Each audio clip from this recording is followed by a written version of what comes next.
আসসালামু আলাইকুম।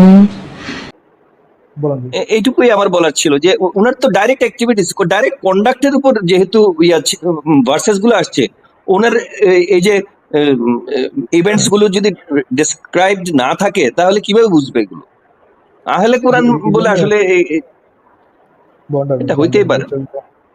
বন্ডামি এই জন্য আর কি ভাই বলে মাঝে মাঝে যে আপনাদের ইকবাল ভাই বলে যে আহলে কোরআন হচ্ছে নাস্তিক হওয়ার পথে, নাস্তিক হওয়ার যাত্রার একটা বাথরুম ব্রেক আর কি।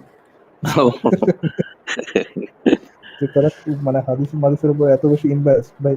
হাদিসে যদি ভালো কথাই লেখা থাকতো তাহলে কি আপনার কি মনে হয় মুমিনের ইচ্ছাকৃত যে আপনার হাদিস আহ, হাদিস অমান্য করার হ্যাঁ কথা বলতো?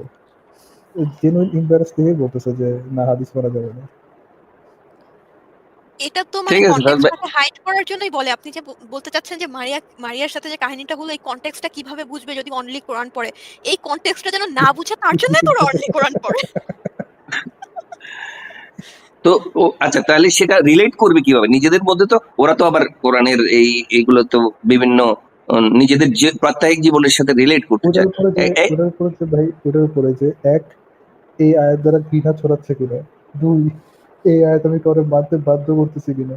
তিন, এই আয়াত শান্তিপূর্ণ কিনা। চার, এই ব্যাখ্যা মানলে আমি কি ইম্বারাস্ট হবো কিনা। দ্যাটস ইট, আর কোনো কিছু দেখা দরকার নেই। ওনার ওনাদের সাথে যখন কথা বলতে গেছি বুঝছেন কি হুম বলবো ভাই। তারা তারা একজন আহ, ইয়ে হয়ে আচ্ছা অথেন্টিসিটি ইয়েছে। তাদের মূল ইয়েটা হচ্ছে যে ভাই তারা তো অ্যাটলিস্ট কোপাকুপি করে না। তারা কোপাকুপি করে না, তারা মানুষের মারে না। অ্যাটলিস্ট মানে এটা নিয়ে হচ্ছে তাদের গর্ব। আরে ভাই এটা তো মানে ডিফল্ট পজিশন হওয়ার কথা ছিল যে আমরা কেউ কোপাকুপি করবো না, কেউ মারামারি করবো না। তারা নিজেদের গর্বে গর্বিত যে অ্যাটলিস্ট তারা মারামারি করে না, তারা কোপাকুপি করে না, কাউরে মানতে বাধ্য করে না। এটা তো যে কোনো ডিফল্ট পজিশন হওয়ার কথা যে ভাই আমি মারামারি করবো না, হ্যাঁ কাটাকাটি করবো না। এটা নিয়ে গর্বে দেখে তাদের বুক টুক ফুলে ওই আছে যে রাইফেল ওয়ালার মতো মানে কোনো প্রসঙ্গ নাই সে আইসা বলে যে আমি এখন খাইবার পাখতুনে গিয়ে রাইফেল চালাইছি আরে বাবা তুমি রাইফেল চালাইছো কিনা কি করছো কি করে তো রাইফেল ওটা তো আমরা কেউ জানতে চাইনি how miserable they are actually বুঝি না তুই ভাই আচ্ছা ঠিক আছে, আমার কথা হচ্ছে ভাই তুই দেখাবি তুই কত বড় জঙ্গির বাচ্চা জঙ্গি, ঠিক আছে। বোরকা বোরকা নিচে কেন জঙ্গি হইতে হলো? বোরকা নিচে জঙ্গি হইতে হবে কেন? Right? না অ্যাকচুয়ালি ও যে ফেস দেখাইতে পারবে না সেটাও কিন্তু না দে ডোন্ট হ্যাভ অ্যাকচুয়ালি ওদের কিন্তু কোনো ন্যাংটা তো দে আর নুড ওরা যে কোনো সময় যে কোনো কিছু দেখাই ফেলতে পারে ফেস দেখাইতে বললে আপনি হয়তো দেখাইও ফেলতে পারতো ভাই ও দেখাক না, আমার কথা হচ্ছে দেখাক অ্যাটলিস্ট চার পাঁচটা আশেপাশে চার পাঁচটা লোক জানুক যে জঙ্গির বাচ্চা জঙ্গি একটা আছে। কত বড় হ্যাঁ প্রাউডনেস তার। তার আপনার ওই সে তার পারপাসটা আমি প্রাইড বুঝতে কোন পারছি জায়গা, না কোন জায়গায় সে প্রাইড ধরে রাখে, তার প্রাইডটা একটু তো দেখা দরকার ছিল। প্রাইড মানতে সে গর্বে গর্বিত হয়ে আসছে। হ্যাঁ, শুধু শুধু এথিয়াস শুধু হচ্ছে, শুধু কি হোমোসেক্সুয়ালরাই হচ্ছে গর্বিত না, সেও জঙ্গিবাদের গর্বে গর্বিত আসছে আরেকজন। ঠিক আছে, আই এম দ্য ঠিক লাস্ট আছে পারসন ভাই, থ্যাংক ইউ। ঠিক ধন্যবাদ ভাই। আছে okay thank you okay, take care. আচ্ছা লাস্ট সম্রাট ভাইয়ের কিছুক্ষণের জন্য যুক্ত করি, তারপরে শেষ করে দিব। সম্রাট ভাই কি অবস্থা? ফারাজ ভাই কি খবর? অনেকদিন পরে আপনাদের লাইভ শুনতেছি আসলে। Um, কি বলে যে আমি আসলে টেরই পাই নাই যে আপনারা লাইভ চলতেছে। তো আমি আবার নেটফ্লিক্সেই করতেছিলাম।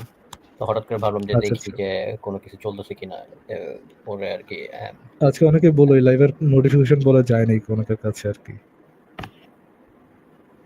হ্যাঁ, আমি আই থিংক পেয়েছি অনেকদিন ধরে নোটিফিকেশন মনে আজ। হয় আপনারা মনে হয় লাইভ করতেছেন না মনে হয় সম্ভবত মোর লাইকলি। হ্যাঁ, আসিফ ভাই অনেকদিন পর লাইভ করলো আজকে। ও আচ্ছা। আসিফ ভাইয়া কি আচ্ছা সামার ভাইয়া ওই যে ভ্যাকেশনে? আমি না ভাই হ্যাঁ ভাই বলেন। বলেন। ভেনাস আপু আপনি মনে হয় ওইদিন আমার সাথে কথা বলতে চাচ্ছিলেন মনে হয়। একদিন আমি যুক্ত হয়েছিলাম তো পরে না, না আপনি মানে আহ, আপনি লিখেছিলেন আমি আপনাকে আসলে আগে থেকেই আমি আপনাকে চিনেছিলাম। আপনি আসাদ ভাইয়ার লাইভে জয়েন করতেন। আচ্ছা, রাইট? তো ইয়ে ভাই দাম ফুয়াদ, একটু ফুয়াদ ভাই যুক্ত হতে হচ্ছে 2 মিনিটের জন্য। ফুয়াদ ভাই বলেন, খুবই সংক্ষিপ্ত, 2 মিনিটের মধ্যে শেষ করে দিব, বলুন ভাই। ফুয়াদ, ফুয়াদ। আচ্ছা উনি মনে বিজি আছে, বলেন। Hello, hello. হ্যাঁ, শুনতে পাচ্ছেন? জি ভাই শোনা যাচ্ছে, বলুন। আচ্ছা ধন্যবাদ যুক্ত করার জন্য। আম আচ্ছা আমি যে বিষয়টা নিয়ে কথা বলতে চাচ্ছিলাম, সংশয়.com এ একটা লেখা আছে মুহাম্মদ সাল্লাল্লাহু আলাইহি ওয়াসাল্লাম কি হচ্ছে সর্বকালের সর্বশ্রেষ্ঠ মানুষ ছিলেন কিনা? ওখানে লেখাতে যিনি রাইটার একটা পয়েন্ট উল্লেখ করেছেন যে মুহাম্মদ সাল্লাল্লাহু আলাইহি ওয়াসাল্লাম পেটুক ছিলেন। তো আমার এর মানে এই দাবির পক্ষে উনি একটা হাদিসের রেফারেন্স এনেছেন। তো আমার এর এগেইনস্টে কিছু রেফারেন্স সহ মানে বলার আছে যে তিনি আসলে পেটুক ছিলেন না। এর এটা লেখক প্রমাণে আমার কাছে আসিফ কিছু ভাই না ভাই? রেফারেন্স আছে। হ্যাঁ? ফুয়াদ ভাই, এটা লেখক আসিফ ভাই না? মেবি আছে। তাহলে ভাই ওটার লেখকের সাথে কথা বলেন, ঠিক আছে? এমনিতে ভাই আপনার ইন্টারে পোলা ভাই আপনার সাথে কথা বলার তেমন একটা ইন্টারেস্ট নেই। আপনি আসিফ ভাইয়ের সাথে কথা বলেন, ওই রেফারেন্স টেফারেন্স নিয়ে আসিফ ভাইয়ের সাথে যুক্ত হন, ঠিক আছে?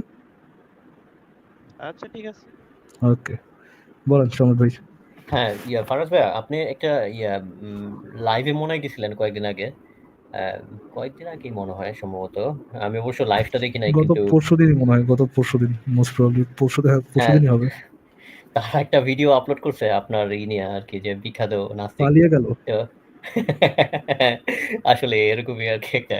তো আপনাকে তো ব্যাক স্টেজ করে রাখছে। তো এটা না বলে আপনার বলতেছে যে পালিয়ে গেল। আমি তো বুঝলাম না কিছু। এরকম কেন করতেছে ওরা? আহলে কোরআনের ইন্টারপ্রিটেশন না ভাই, ওটা নিয়ে তো বেশি জাজমেন্টে যাওয়া যাবে না। ভাই আমি একদিন গেছিলাম, আমারও সেম অবস্থা করছে, বুঝছেন? আমি একটা আয়াত ৩ টা আয়াত দেখাইতে বলছি, আমার ওই আয়াতগুলি না দেখায় অন্য আয়াত দেখাইতেছে। তো পরে আমি বললাম যে, "ভাই আমি তো বুঝতেছি না, আমাকে একটু বুঝায় দেন কি আয়াতটা পড়লেন।" তো আমারে দিছে ব্যাক স্টেজে পাঠায়া। তো মানে আমি বুঝলাম না যে এরা কি আসলে কি মানে আসলে আহলে কুরআন নাকি আম কি মানে আহলে কুরআনের কাহিনীটা কি? আমাকে একটু বলবেন ফারাজ ভাইয়া? আচ্ছা, ওইটা বাদ দিয়ে আমি আপনার যে একটা বলতে চাই, আপনি আপনার সাথে কথা হচ্ছিল যখন, আপনি হয়তো খেয়াল করেন নাই, আপনার সাথে যখন কথা হচ্ছিল তখন আপনি বলছিলেন যে ভাই এই আয়টা আবার বুঝাই দেন, এরকম কিছু একটা বলছিলেন।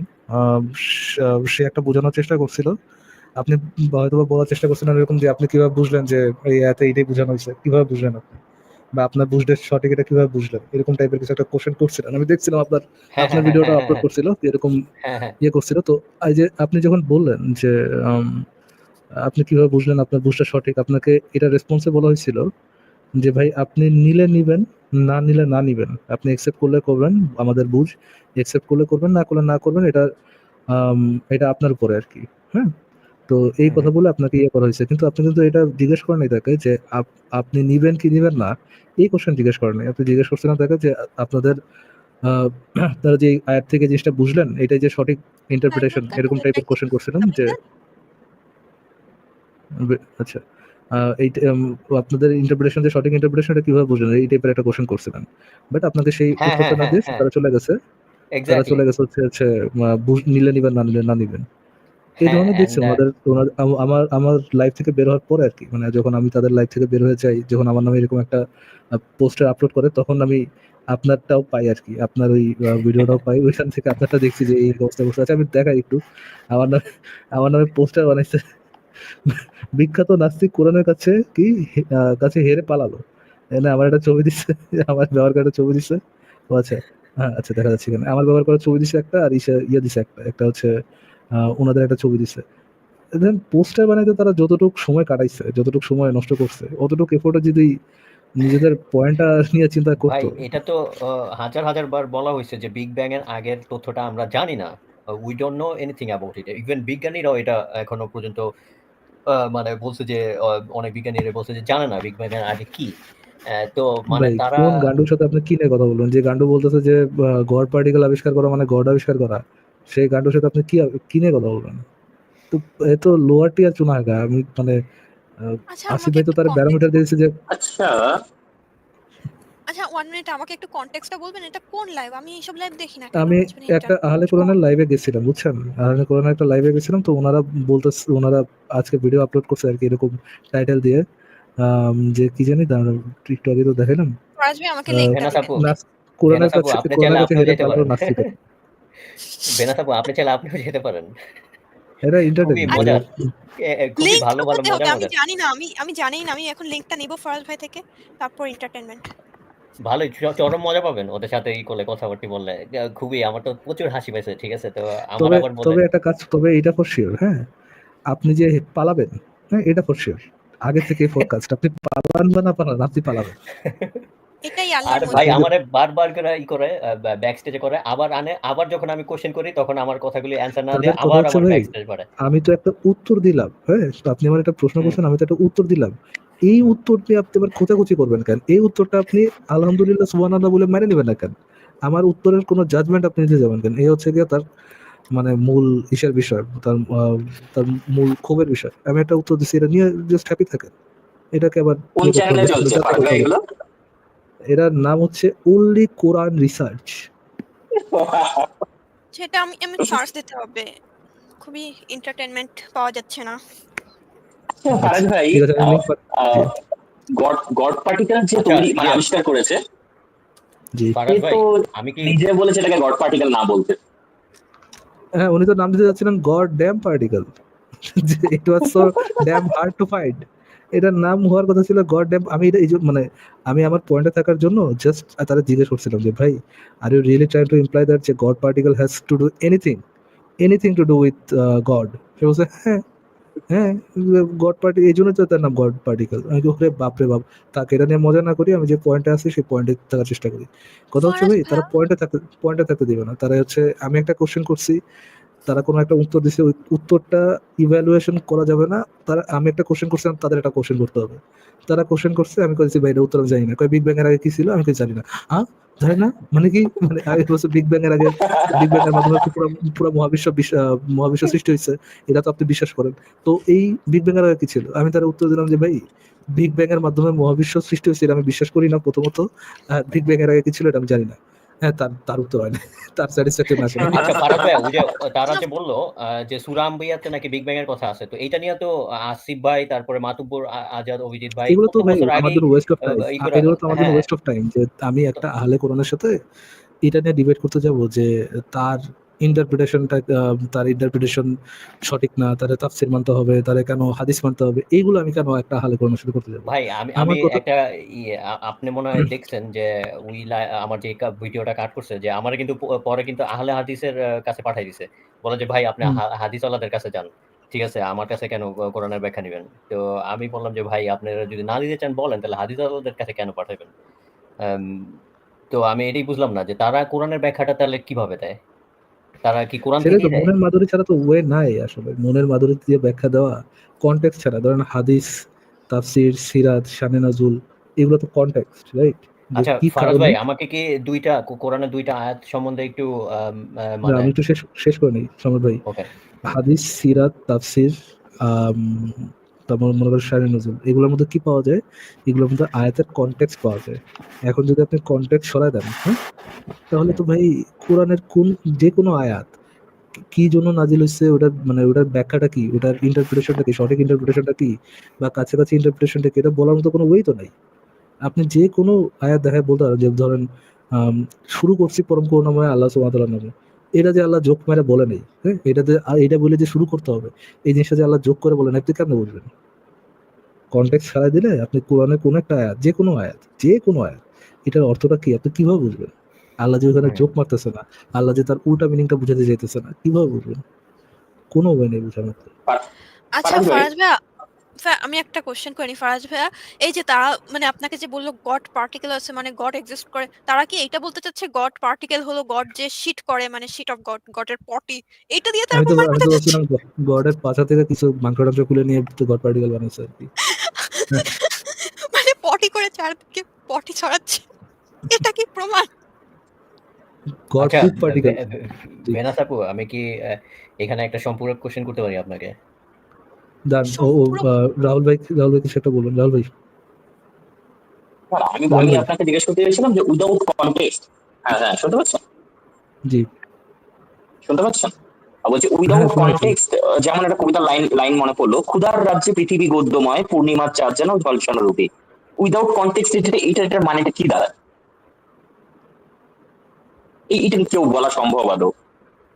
মানে কনটেক্সট ছাড়া আসলে কি বোঝাতে চেয়েছে লাইনগুলো, এগুলো তো কোনো রকম ভাবে বোঝানোর জায়গা দেখা যায় না এদের কাছে। ধরেন আপনি ধরেন এইটা আপনার কাছে হঠাৎ করে লাইনটা বলেন, এটা অনেকের কাছে মনে হবে যে না ভাই, তাও তো বোঝা যাচ্ছে যে ক্ষুধা রাজ্যে এটা জলমান, এটা ঝলসানো রুটি। নাও চিন্তা করেন আপনি, মানে পুরোটা কন্টেক্সট যদি উঠায় ফেলান, মনে করেন কোন সে কোন দেশের কবি, এটা যদি আপনি উঠায় ফেলান, সে কোন সময় এটা ইয়ে করছে, এটা যদি আপনি উঠায় ফেলান, তখন ভাই, এবং তারপর আপনি এস্টিমেশন লাগাতে পারেন এটা হচ্ছে মানুষের দ্বারা লেখা একটা কবিতা, মানুষ কি বুঝতে পারে। নাও চিন্তা করেন আপনি সব কন্টেক্সট ফেলা দিচ্ছেন, নাও চিন্তা করেন এটা আসে গড় থেকে, কেমনে করবেন ভাই যে সে লিটারালি এটা বলতে পারে ফাঁচামি করেন কিভাবে বলবেন? কোনো একটা পার্টিকুলার ওয়ে তো নাই যে আপনি বলতে পারবেন যে এই আমার ইন্টারপ্রিটেশনটা এই লাইন সম্পর্কে এটা হচ্ছে সঠিক ইন্টারপ্রিটেশন। কোনো ওয়ে নাই তো। ওকে, সম্রাট ভাই এটাই একটা কোশ্চেন করতে চাচ্ছিলেন। জি সম্রাট ভাই সম্পূরক বলেন। মানেটা কি এটাই আমি জানি না আসলে। সম্পূরক কোশ্চেন মানেটা কি? অ্যাডিশনাল কোশ্চেন আহ, আরকি। ওকে, না না রিলেটেড না, ওই যে কোশ্চেন। মানে ফান রিলেটেড প্রশ্ন মনে হয় এটা। Related question. মানে ওই কনটেক্সট এর পটি কনটেক্সট এর সাথে রিলেটেড। ওকে। পটি ওয়ার্ডটা কি বাংলা? পটি ওয়ার্ড বাংলা হবে কেন? তাহলে এটা এটা মানে কি? শিট। হ্যাঁ, তাহলে এই ওয়ার্ডটা আসছে কোত্থেকে আর কি? আমি সেটাই আর কি জানতে চাচ্ছি। এটা কি এমনি কোনো স্ল্যাং ওয়ার্ড নাকি? I have no idea. I have no idea. ও আচ্ছা পটি আচ্ছা। এনিওয়ে, পটি ওয়ার্ড আমি আচ্ছা শিখেছি কোথা থেকে? আমি তো ঠিক অ্যাকচুয়ালি আছে। অ্যানিমাল পারি সেখান থেকে পটি ট্রেন। হুম। আচ্ছা ঠিক আছে তাহলে আজকের মতো শেষ করে দেই। আচ্ছা ফারাজ ভাই, না আচ্ছা, আমি ওই আমাকে ওই কোরআনের 16 নম্বরের 36 এই মানে 16 নম্বর সূরা 36 নম্বর আয়াতের অর্থটা কি একটু বাংলা অর্থ বা ইংলিশ অর্থ কি একটু বলতে পারবেন 16-36 প্লিজ? আপনি পড়েন ভাই, পড়েন। অর্থ তো দেওয়াই হ্যাঁ, আছে হ্যাঁ, যেখান আমি থেকে তো পড়ছি ভাই। কিন্তু ওই ওই লাইভে আমারে বলছিল যে ওই আরবি শব্দতে আছে কম। এখন কম মানে হইতেছে কমিউনিটি, নেশন না। কিন্তু ইংলিশে দেওয়া আছে নেশন। সো আমি তো কনফিউজড যে কমিউনিটি তো মানে এ তখন তো মানে আমি যদি এখন তারা যদি আরবি তখন তো আমাকে পড়তে নেশন বলে কনসেপ্ট ছিলই না। মানে কি নেশন কনসেপ্টে এক্সাক্টলি, থাকারই কথা মনে হয়। হ্যাঁ। কিন্তু আপনি যদি তারপরও এখনকার কনটেক্সট এও যদি দেখেন যে বাইরের দেশে যেরকম ওয়েস্টার্ন ইউরোপ বা অন্যান্য যেসব দেশে অ্যাম বিভিন্ন মাল্টিকালচারাল পিপল আছে। তো তখন বলা হয় যে কমিউনিটি, তখন তো বলা হয় না যে নেশন। যে এই এরিয়াতে এই কমিউনিটি গুলি ওকে, অনেক বা কমিউনিটি দেন। হুম, পয়েন্টটা কি এখানে? হ্যাঁ, তাহলে পয়েন্ট হইতেছে যে তারা বলতেছে যে ওই আয়াতটার অর্থ হইতেছে যে মানে এরকম যে গড আরকি প্রত্যেক নেশনের জন্য মেসেঞ্জার পাঠাইছে। কিন্তু তারা বলতেছে যে এখানে প্রত্যেক নেশন না। কম মানে হইতেছে কমিউনিটির জন্যই হবে। কমিউনিটি, কমিউনিটি কমিউনিটির জন্য। মোস্ট অফ কমিউনিটি বুঝাবে। হ্যাঁ, কমিউনিটি বোঝানোর কথা। হ্যাঁ, ট্রান্সলেশনের সময় কমিউনিটি যদি বোঝানোর কিছু। বুঝায়ও, জি, তো ওটা তো নেশনের সিনোনিমস হিসেবেও তো ধরা যেতে পারে। যায় না নাকি? হইতে পারে এটার জন্য আপনার কনটেক্সট দেখা লাগবে, তাফসীর পড়া লাগবে। মানে মেসেঞ্জার মানে কি নবী পাঠিয়েছে এটা বলতে চান? মানে কমিউনিটি বলতে তো ছোট কমিউনিটিও হয়। কমিউনিটিতে কোনো ইয়ে নাই। কমিউনিটিতে কোনো মনে করেন বাধা ধরা সিস্টেম নেই। আপনি বলতে পারেন ঢাকাইয়া কমিউনিটি একটা, আপনি বলতে পারেন হচ্ছে বরিশালা কমিউনিটি একটা। আলাদা, আলাদা কমিউনিটি বলতে পারেন। হ্যাঁ, যেরকম আবার বলতে লন্ডন পারেন ইন্ডিয়ান কমিউনিটি, আপনি, পাকিস্তানি হ্যাঁ, কমিউনিটি, আপনি আবার বলতে পারেন যে বাঙালি পুরো কমিউনিটি। বাংলাদেশী একটা কমিউনিটি ধরতে পারেন আপনি। একটা হ্যাঁ, কম ধরতে পারেন। বা হ্যাঁ। ওই আশেপাশের যে সেভেন সিস্টার্স এদের নিয়েও আপনি একটা কম ধরতে পারেন। রাইট? আপনি হ্যাঁ, ধরতে তাহলে পারেন। যেই আমি তো কমিউনিটি এটাকে তো জাতি হিসেবেও তো এটার আমি যদি মানে একটা শব্দের তো ইয়া করেন অনেকগুলি জাতি সমার্থক হিসেবেও করা শব্দ যায়। থাকে। হ্যাঁ, হ্যাঁ, হুম, এক্সাক্টলি। জাতি হিসেবে করতে পারেন। তো তাহলে তো আমি তো কমটাকে তো কমিউনিটি এবং জাতি ২ টা হিসেবেই ধরতে পারি, যে ঠিক না? কমিউনিটি তাহলে তো আমিও কমিউনিটি তো তো একটা রাইট। বেগ, কমিউনিটি একটা তো বেগ শব্দ, মানে ওটার তো মানে কোনো ইয়ে নাই যে ওদ্দুরই শুধুমাত্র একটা কমিউনিটি, এটা বাইরের কমিউনিটির অংশ হবে না। ইফ দ্য হ্যাঁ, world can be considered as a community, এটা কমিউনিটি তারা ওইটাও হইতে হ্যাঁ, পারতেছে। হ্যাঁ, হ্যাঁ। তো তাহলে তো আমারে তো তারা রাইট আনসার দেয় নাই। আই ডোন্ট নো ভাই, আমার কনটেক্সট দেখা লাগবে। কোড অফ ইয়ে ভাই, সমর ভাই আজকে তাহলে শেষ করব। হ্যাঁ, থ্যাংক হ্যাঁ, ইউ। ওকে, ওকে, ওকে। ঠিক আছে। ওকে, আপনি ভেনাস আয়াত আপু। নাম্বারটা বলেন, আমি একবার দেখে নিব নি। ১৬-৩৬, 16-36, 16 ওকে। হ্যাঁ, হ্যাঁ, 16 আর ওকে, 36। ঠিক আছে সমর ভাই, থ্যাংক ইউ যুক্ত থাকার জন্য। আজকে তাহলে হ্যাঁ, বিদায় জানাই। And thank you. বিরাজ আপু, জি। জি ভাইয়া, thank you for adding me and সবাইকে থ্যাংক ইউ আমাদের লাইভ শোনার জন্য অ্যান্ড আপনাকে specially thank you. Good night.